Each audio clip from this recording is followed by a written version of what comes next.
मला बदनाम करा पण महाराष्ट्राला बदनाम करू नका। तर त्या ठिकाणी दरड वरून कोसळली, वरून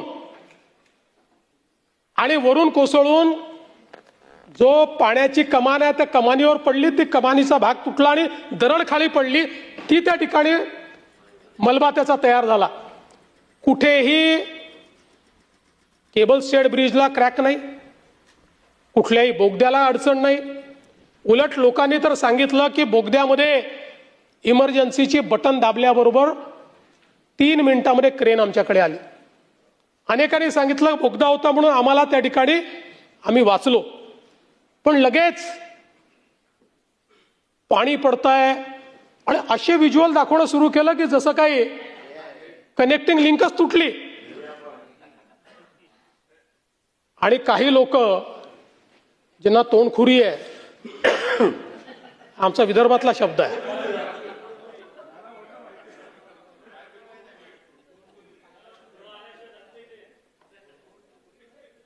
ते असे सुरू पडले की जणू काही 7,000 कोटी पाण्यात गेले।